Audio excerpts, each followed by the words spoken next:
¿Qué? Sí. ¿Está grabando ya? Sí, yo lo dejé. ¿O lo pones en pausa? ¿No solo? Déjalo nomás. Sí, ok. Luego lo corto.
Prefiero romántico. Después de tanto que habla la doctora y no sabemos nada.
No tenés examen.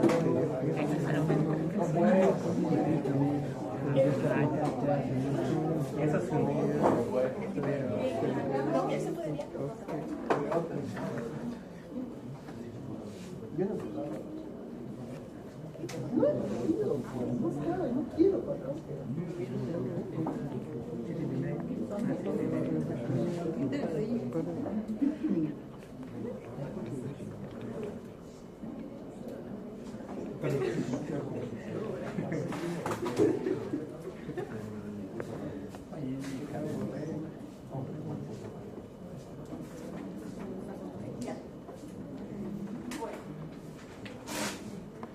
Ahora vamos a ver el último capítulo de las artritis. Vamos a ver la cuestión de las enfermedades infecciosas. Bien, vamos a empezar por artritis infecciosa. Como su nombre lo indica, proceso inflamatorio originado por la colonización de la articulación por un microorganismo. Séptica es sinónimo de artritis infecciosa. Artritis séptica, artritis infecciosa es lo mismo. Pero debe reservarse para la artritis originada por microorganismos biogénicos. Es una urgencia médica, ya que puede comportar un riesgo vital del paciente. ¿Por qué? Porque puede hacerse una sepsis a nivel general, ¿no? ¿Cuál es el más frecuente? Ahorita vamos a ver, depende también de la edad, de los factores propios del paciente, si es inmunosuprimido o no, y el Mycobacterium tuberculoso en nuestro país, en nuestra región, es también un germen muy importante, ¿no? Entonces, el Staphylococcus aureus es el microorganismo más frecuente, 50-60% de los casos, y lastimosamente ya el Staphylococcus aureus resistente a la meticilina. Por eso es que no se utilizan ya medicamentos como la penicilina, sino que tenemos que utilizar medicamentos mucho más avanzados, ¿no? En los recién nacidos, el germen más frecuente es el Streptococcus del grupo A, Enterobacterias, y ya en los niños, el Haemophilus influenza. En los pacientes con adicción a drogas, sobre todo vía parenteral, lógicamente el Staphylococcus aureus. ¿Por qué? Porque estamos ingresando, ellos no es que utilizan todas las medidas de higiene para inyectarse. Entonces, para saber generalmente el tipo de paciente y qué tipo de germen nosotros vamos a atacar, ¿no? De forma empírica. La infección por bacilos gram negativos, Enterobacterias pseudomonas aeruginosa, es más que todo en pacientes de edad avanzada o pacientes que tengan alguna enfermedad concomitante que lógicamente baje su sistema inmunitario, ¿no? Que estén inmunocomprometidos. Pueden ser diabéticos, pueden ser renales crónicos, pacientes con cáncer. La infección estreptocócica está presente en mayor o menor grado en los diferentes tipos de pacientes, incluidos también el estreptococo neumoniano, estreptococo viridans, estreptococo beta hemolítico y especialmente el agalactidae. Pueden estar, pero no son los más frecuentes, ¿no? El estafilococo coagulasa negativo, sobre todo el epidermidis, puede ser responsable de la artritis posterior a procedimientos como artrocentesis y tienen un especial protagonismo en la postquirúrgica, sobre todo cuando hay colocación de prótesis articulares. Esto porque es importante saber, como les digo, si yo sospecho de una artritis infecciosa, siempre hemos dicho, primero toma de cultivo, inmediatamente se empieza un antibiótico empírico. Entonces, dependiendo del tipo de paciente, el antibiótico que vamos a empezar.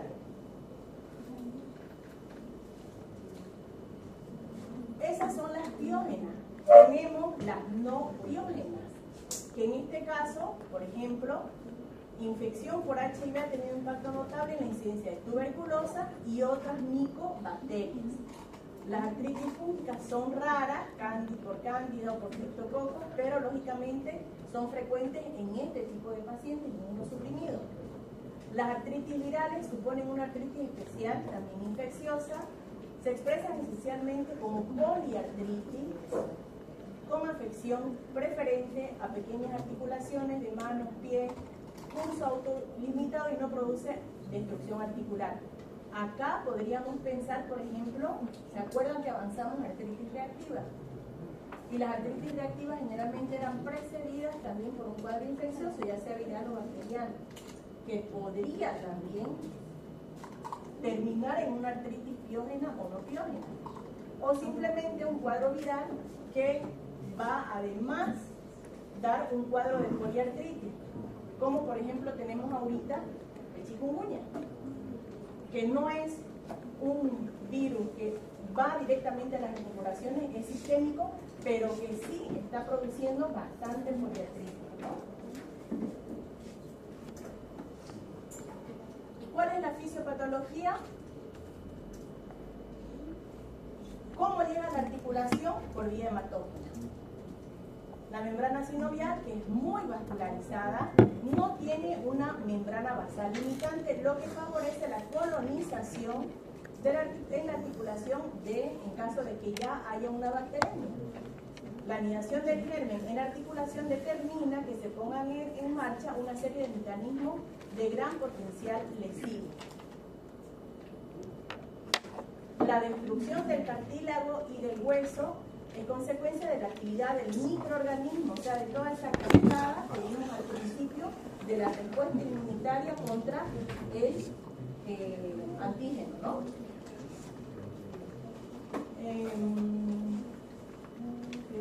Y la marcada reacción inflamatoria, aumento de la presión intraarticular. ¿Por qué? Porque genera la inflamación, genera líquido. la lucha entre la bacteria, ahí es donde nosotros también tenemos pus, por eso es que es biógena. Y además hay una respuesta inflamatoria por todas estas interleucinas, 1 beta, interleucina 6, 7, factor de necrosis tumoral. Las artritis causadas por microorganismos piógenos tienen mayor capacidad de destrucción que las no piógenas. Dijimos que las virales no hay destrucción y son autolimitadas, pero las biógenas, si es que no se drenan, sí tienen una capacidad destructiva.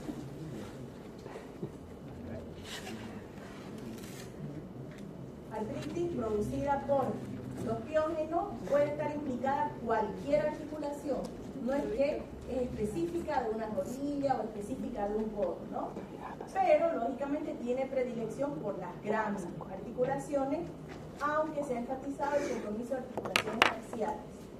¿Por qué? Porque estamos hablando que va donde hay mayor circulación. Entonces, lógicamente en las articulaciones grandes hay más que en las palancas. O que de repente en las articulaciones metacárpicas o metacárpicas.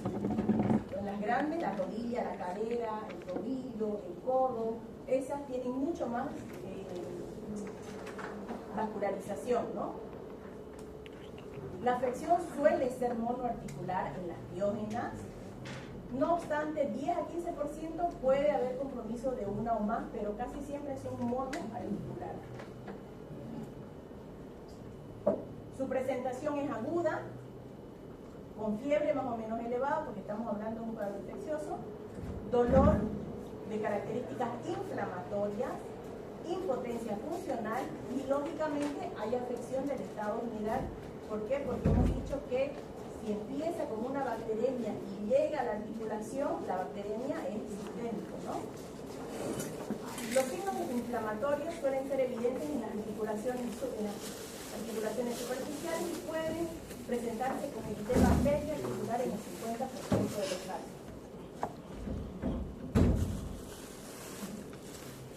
En los pacientes drogadictos parenteral, la sepsis por estafilococo es aguda, la fiebre es en aguja, ¿bien? Poliarticular, axial sobre todo. Cuando hablamos de axial, ¿qué articulaciones nos referimos?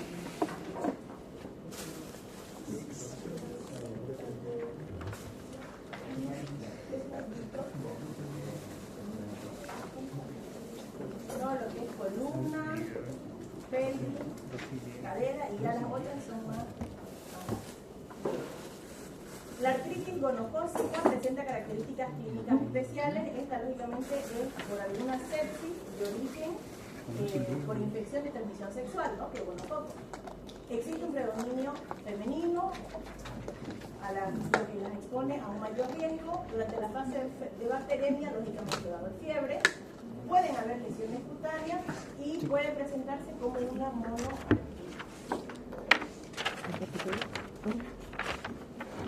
Ahora, en la no biógena, el cuadro clínico va a depender de la etiología. En general es subaguda, el compromiso habitualmente es monoarticular. En la artritis tuberculosa los síntomas son locales o generales, menos acentuados, y ocasionalmente puede inducir un trayecto fistuloso, o sea que va a salir por la piel. ¿Bien? De la articulación va a llegar a producir una fístula y a veces ese puede ser cómo se encuentra esta enfermedad, por la fístula. En la artritis brucelar hay polimorfismo clínico, periarticular, migratorio, signos inflamatorios menos evidentes, síntomas generales. Esto generalmente pensar en personas que trabajan en el campo, que están en lugares alejados, que trabajan con animales. ¿Cómo vamos a hacer el diagnóstico? Lógicamente tenemos que ver la característica del líquido. ¿Por qué? Porque nosotros vamos a hacer una función de esa articulación. Primero vamos a ver la parte macroscópica. ¿Bien? Si es un líquido turbio o claramente purulento, lógicamente. El recuento celular también es importante, si es a predominio linfocitario o polimorfo. ¿Bien?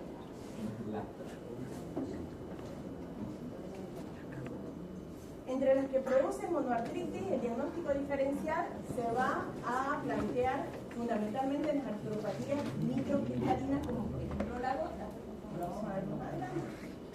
Es preciso destacar que la presencia de cristales en el líquido sinovial no exime de practicar un estudio microbiológico. ¿Bien? ¿Por qué? Porque por más que tenemos el macroscópico, tenemos el microscópico, que es donde nos da la celularidad, las características, si hay cristales o no hay cristales, si hay sangre o no hay sangre, si hay más polimorfos, más linfocitos. Eso es la parte microscópica. Y de ahí tenemos la microbiológica, que es la que nos va a dar el germen, ¿no? El cultivo. Entonces, por eso dice, si yo veo que son cristales, no puedo decir, ah, no, esto es gota, no es infección. Entonces, aquí dice, la presencia de cristales no exime de practicar un estudio microbiológico. Siempre hay que hacer cultivo, siempre. Siempre que sea posible, practicar una artrocentesis, o sea, sacar líquido, ¿no?, de la articulación. El líquido articular se remitirá con la mayor rapidez posible al laboratorio, se procesará para cultivo de bacterias, si las circunstancias clínicas lo aconsejan, para investigar tuberculosis o para investigar hongos, ¿no? Si es una persona ahí en la calle, inmunodeprimida, que está con tratamiento supresor, lógicamente no solamente vamos a pedir bacterias, sino que vamos a pedir todo el panel. Asimismo, se realizarán tinciones que determinan para permitir confirmar la etiología infecciosa del proceso a los pocos minutos de realizar la artrocentesis. ¿Por qué con la mayor rapidez posible? Pregunta.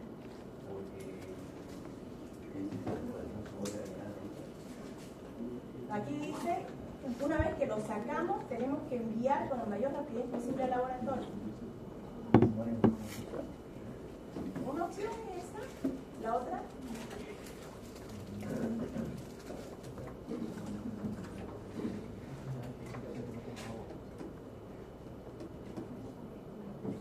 ¿Qué pasa si dejan algo afuera ustedes con el calor y la humedad? Puede que de repente no tenga y con el tiempo la dejaron en el calor y más bien crecen bacterias que en realidad no estaban en la circulación. Exactamente, nos puede dar un falso positivo. Entonces se toma la muestra y se tiene que llevar. Yo he estado siempre en práctica con tipos de terapia que hay que tener mucho cuidado porque podemos causar un hematoma para evitar eso. Para hacer una concentración. Primero hay que saber anatomía para saber por dónde entrar, porque si no, imagínense, no sé anatomía y voy a decir, ay, a ver si esta es la rodilla, debe ser por aquí, y agarro hueso. En vez de entrar a la articulación, me meto en el hueso. O agarro el cartílago y no el espacio articular. ¿Por qué? Porque puede ser que haya tanto líquido que solo con pinchar yo puedo sacar. Pero si es poco el líquido, yo tengo que saber dónde tengo que introducir la aguja para poder sacar líquido. Ahora, siempre que uno mete la aguja, uno tiene que ir un poquito succionando para ver si no le ha dado algún vaso, ¿no? Y ustedes inmediatamente ahí también van a ver qué material están sacando. Y ya bueno, si ven que salió sangre, compresión. ¿Por qué? Porque si bien sus factores de coagulación van a venir las plaquetas y todo lo demás, pero lo primero es hacer presión en el lugar de punción, para evitar justamente darle espacio a ese hematoma. Entonces, ven que pincharon un vasito, hay que hacer presión.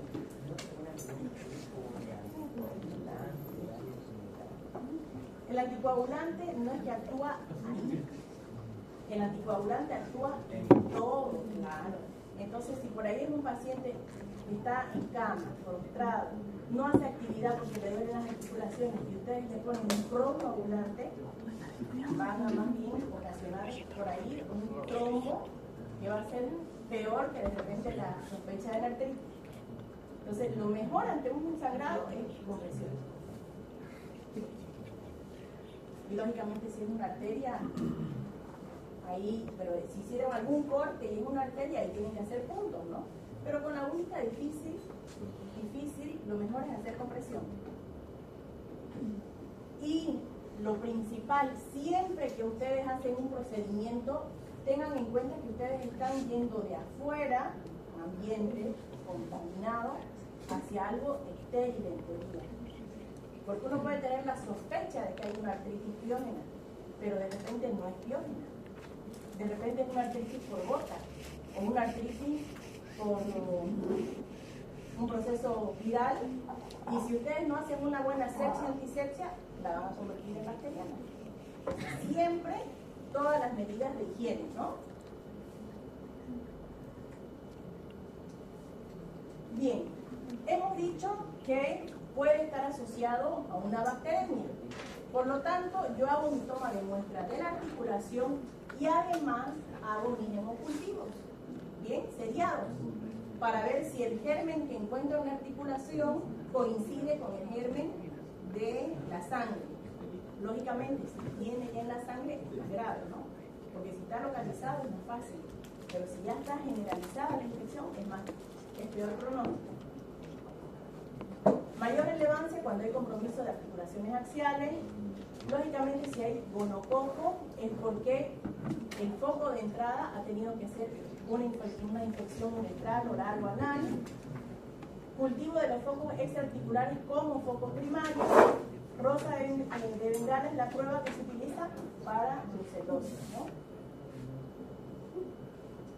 El diagnóstico por imagen, ¿cómo vamos a hacer? Con una radiografía, disminución del espacio intraarticular y si es piógena dijimos que tiene mayor potencial de destrucción. Fíjense, aquí debería haber debería estar esto más espaciado, no así como está prácticamente hueso con hueso.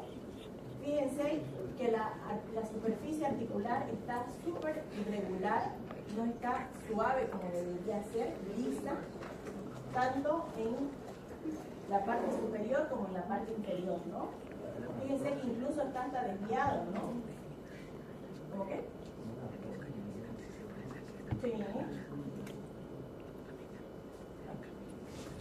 Podemos hacer también ecografía, ahí vamos a ver la cantidad, podemos medir la cantidad de líquido y además con la ecografía podemos hacer la electrosíntesis justamente para evitar un sangrado o llegar a un lugar que no sea el adecuado, ¿no?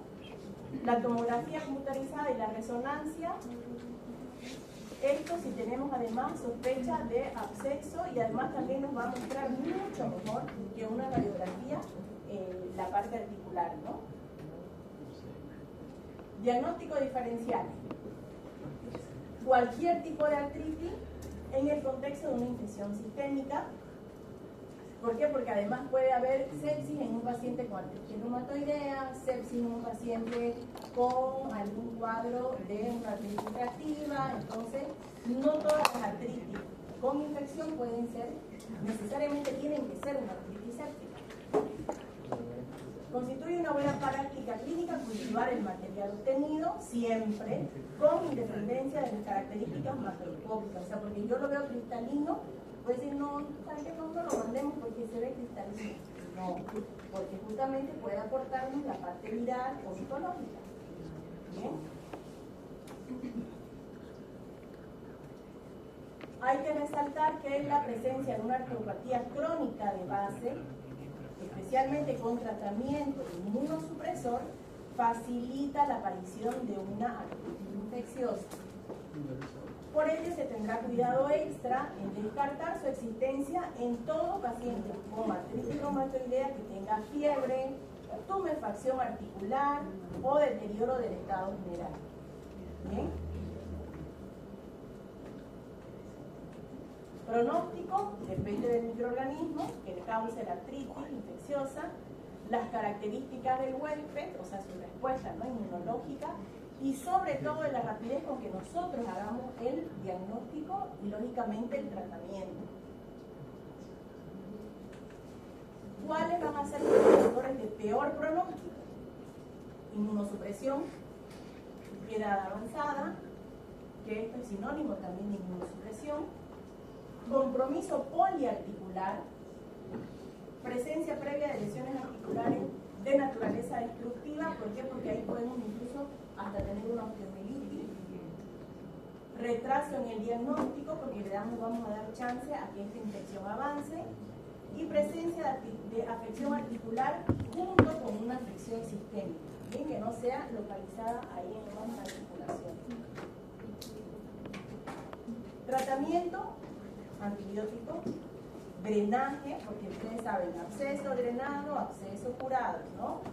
Además que los antibióticos no es que ingresan fácilmente a toda la parte articular. Bien, entonces tenemos que drenar. Correcta inmovilización en posición funcional. ¿Qué quiere decir? Si ustedes se fijan, nosotros tenemos posiciones funcionales de nuestra articulación. Por ejemplo, si de repente hay que inmovilizar una rodilla, no se hace en flexión ni se hace en extensión completa. Tiene que estar en una posición fisiológica. El tobillo no lo van a inmovilizar con el pie en punta. Tienen que inmovilizar con la articulación a 90 grados, lo mismo el codo. O sea, existen posiciones fisiológicas para inmovilizar, porque en caso contrario vamos a provocar otro problema. ¿Bien? Bueno, una vez que se hicieron las maniobras diagnósticas, ya dijimos, vamos a empezar antibiótico de forma empírica por vía intravenosa, según nuestra sospecha del germen. El antibiótico debe reconsiderarse a las 48 o 72 horas hasta disponer del resultado de los cultivos y de la gente para ver si se mantiene ese antibiótico o si según el cultivo lo tenemos que rotar. La duración del tratamiento depende del microorganismo, puede ser 7, 14, 21 días y si es tuberculosis, bueno, tratamiento completo, ¿no? Acá tenemos función de Gram, cuáles son los que vamos a ver, qué tipo de antibióticos vamos a usar, función de Gram negativo, imposibilidad de obtener líquido, vamos a dar de forma empírica, dependiendo si es niño, adolescente, adulto sano, si tiene adicción a drogas parenterales, porque ya vamos a sospechar que es un estafilococo, pacientes inmunodeprimidos, hemos dicho que son más bacterias Gram negativos, ¿no? Entonces, 7 a 10 días para crisis citotocócica, 3 semanas para una estreptocócica o por hemófilo, mínimo 4 semanas para un estáfilo aureus, bacilos Gram negativos de preferencia 6 semanas. En caso de sospecha de estafilococcus aureus resistente a la meticilina o que tengan alergia a la penicilina, vancomicina directamente o linezolida. Ya dijimos, el drenaje de la articulación tiene una importancia capital para el tratamiento. Son 3 cosas que dijimos en el tratamiento, ¿no? La realización de la toracentesis evacuadora reiteradas no resulta suficientemente efectiva en un gran número de casos, por lo que, por ejemplo, ¿qué quiere decir? Que si sigue la infección, no vamos a pinchar 3, 4 veces. Preferible es entrar a quirófano y hacer un desbridamiento quirúrgico. No estar pinchando de manera permanente. Bien, ahora vamos con el último, que este es cortísimo, fiebre reumática. Fiebre reumática aguda, multiorgánica, causada por una reacción inmunitaria por el estreptococos del grupo A. Normalmente revierte las manifestaciones al concluir la enfermedad, excepto en algunos casos con lesiones de las válvulas cardíacas, ¿no? Donde haya previamente una enfermedad cardíaca y uno tiene esta infección por el estreptococo, hay mucha más afinidad para que esas personas hagan una cardiopatía. ¿Bien? Este tema es del Harrison, ¿ya? Pero igual está en internet, no necesitan tener el video. Igual está en internet. Ya, entonces, va a ser lógicamente por vía hematógena, ¿no? Tenemos la infección por vía respiratoria, inicialmente así es la primera infección, fiebre reumática aguda, puede ser recurrente. Si es recurrente, hay mayor riesgo de padecer una cardiopatía ya reumática y, lógicamente, de hacer una insuficiencia cardíaca o un problema a nivel del endocardio, ¿no? Y, bueno, esto nos puede llevar a que se resuelva vía quirúrgica o tener que operar el problema que haya quedado a nivel cardíaco o, bueno, discapacidad o a fallecer, ¿no? Después ustedes lo pueden ver con calma, este cuadrito que es como que un resumen de todo. ¿Y cuáles son los factores de riesgo? O sea, no es que cualquier persona que tenga un estreptococo grupo A va a ir a hacer una fiebre reumática y una cardiopatía. Fíjense que hay muchos factores de riesgo, entre ellos mala educación, mal tratamiento o no hacer ningún tratamiento, falta de higiene, casas muy precarias, donde lógicamente no hay higiene, ausencia de algunas vacunas, mala atención en el nivel primario, muchos factores de riesgo para poder desarrollar. La epidemiología se presenta más en niños entre los 5 y los 14 años, muy raro en pacientes mayores de 30 años, más que todo en mujeres 2 a 1 en relación a varones. Ya dijimos por el estreptococo del grupo A que lógicamente la primoinfección va a ser por vía respiratoria y va a depender del operador, si es el que tiene esa predisposición a generar esta enfermedad.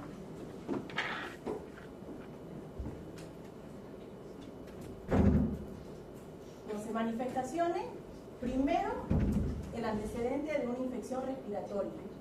Posterior a la primera a quinta semana, ahí es donde van a aparecer los síntomas de nuestra fiebre reumática, ¿no?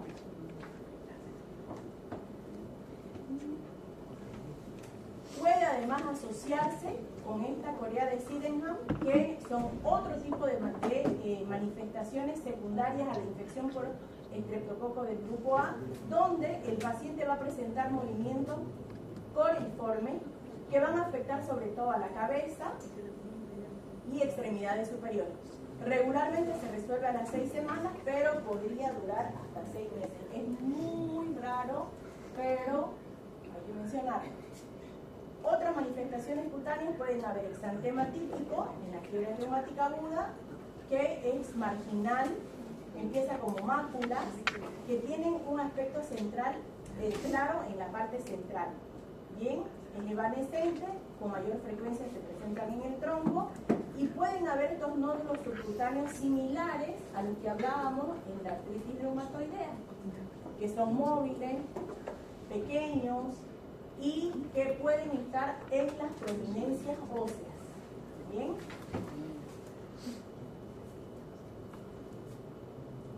La corea y la carditis pueden aparecer meses después de una infección por el estreptococo del grupo A. Por eso es importante la anamnesis, salir del paciente, indagar, hasta que el paciente de repente ya ahí le dice, así estuvo resfriado hace 3 semanas, hace 2 meses. Tenemos acá criterios diagnósticos donde están entre ellos únicamente la ecocardiografía, ¿no? Para descartar la presencia de carditis. Seguimiento del paciente hasta confirmar el diagnóstico, no es